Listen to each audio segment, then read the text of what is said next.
Start.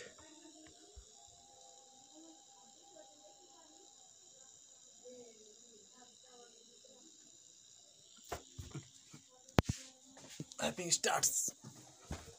गो।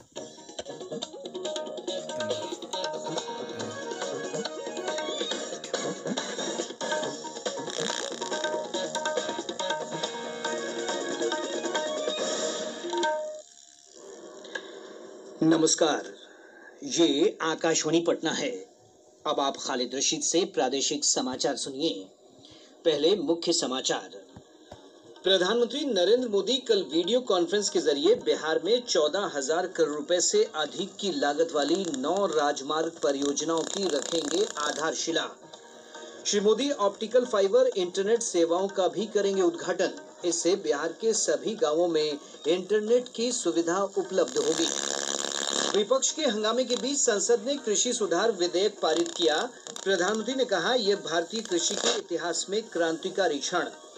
और राज्य में कोरोना से लगभग 92% मरीज हुए स्वस्थ।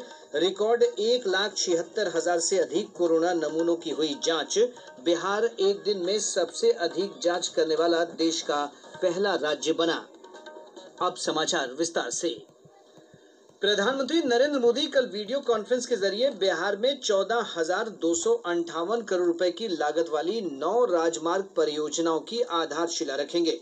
इनमें 4,258 करोड़ रुपए की लागत से लगभग 350 किलोमीटर की राजमार्ग परियोजनाएं शामिल हैं।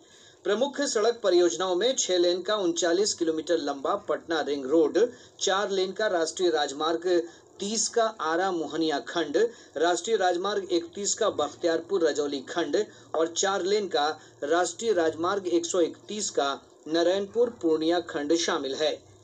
प्रधानमंत्री ने वर्ष 2015 में बिहार में महत्वपूर्ण बुनियादी ढांचा विकास के लिए विशेष पैकेज की घोषणा की थी। इसमें 54,700 करोड़ रुपए की लागत वाली 75 परियोजनाएं शामिल हैं। इनमें से 13 परियोजनाएं पूरी हो चुकी हैं और 38 का काम जारी है, जबकि शेष विस्तृत परियोजना रिपोर्ट निविदा या स्वीकार्यता स्तर पर है।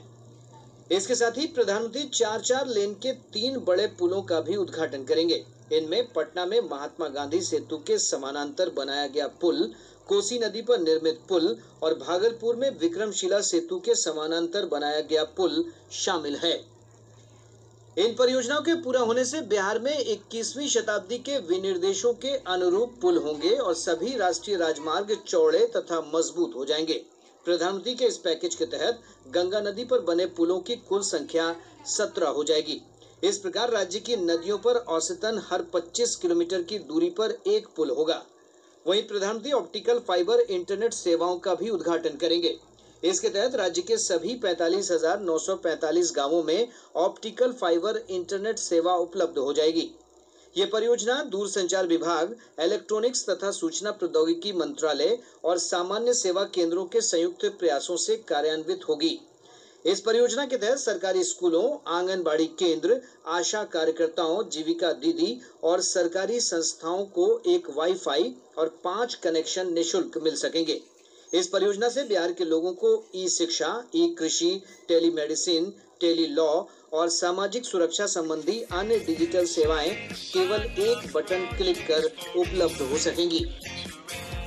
संसद ने कृषि से संबंधित 2 महत्वपूर्ण विधेयकों को मंजूरी दे दी है। राज्यसभा ने आज कृषक उपज व्यापार और वाणिज्य संवर्धन तथा सरलीकरण विधेयक 2020 और कृषक सशक्तिकरण तथा संरक्षण मूल्य आश्वासन एवं कृषि सेवा पर करार संबंधी 2020 के विधेयक को विपक्षी सदस्यों के शोर शराबे के बीच मंजूरी दे दी। सदन ने विधेयकों को प्रवर समिति को सौंपने के विपक्षी सदस्यों के संशोधनों को भी अस्वीकार कर दिया। लोकसभा दोनों विधेयकों को पहले ही पारित कर चुकी है। कृषि मंत्री नरेंद्र सिंह तोमर ने विधेयक को ऐतिहासिक करार देते हुए कहा कि इससे देश के किसानों के जीवन में क्रांतिकारी बदलाव आएगा। ये दोनों बिल ऐतिहासिक हैं और किसानों के जीवन में क्रांतिकारी बदलाव लाने वाले हैं। इस बिल के माध्यम से किसान को अपनी फसल किसी भी स्थान से किसी भी स्थान पर मनचाही कीमत पर बेचने की स्वतंत्रता होगी। इन विधेयकों से किसान को महंगी फसलें पैदावार करने का अवसर मिलेगा। श्री तोमर ने कहा कि कृषक सशक्तिकरण और संरक्षण, कीमत आश्वासन तथा कृषि सेवा पर करार संबंधी 2020 के विधेयक में फसल बोने से पहले किसान और खरीदार के बीच अनुबंध के जरिए ठेके पर खेती करने के ढांचे के निर्माण की व्यवस्था है। जीडीपी में भी खेती का योगदान बड़ा था।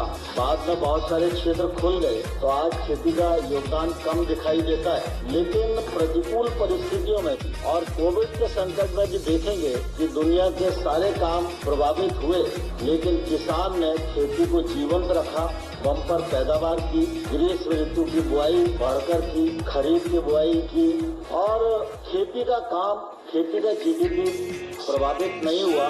इसके लिए मैं देश भर के किसानों का निश्चित रूप से अभिनंदन करना चाहता हूं और उन्हें बधाई देना चाहता हूं।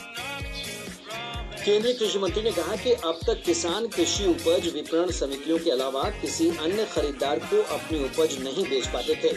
कृषि मंत्री ने विपक्ष के इस दावे का खंडन किया कि इनका न्यूनतम समर्थन मूल्य से कोई संबंध है। उन्होंने कहा कि सरकार न्यूनतम समर्थन मूल्य पहले की तरह तय करती रहेगी। प्रधानमंत्री नरेंद्र मोदी जी ने 2014 में कामकाज संभाला और उन्होंने कहा कि किसान की आमदनी दोगुनी करने के लिए उनकी सरकार प्रयत्न करेगी, राज्य सरकारों के साथ काम करेगी और किसानों के साथ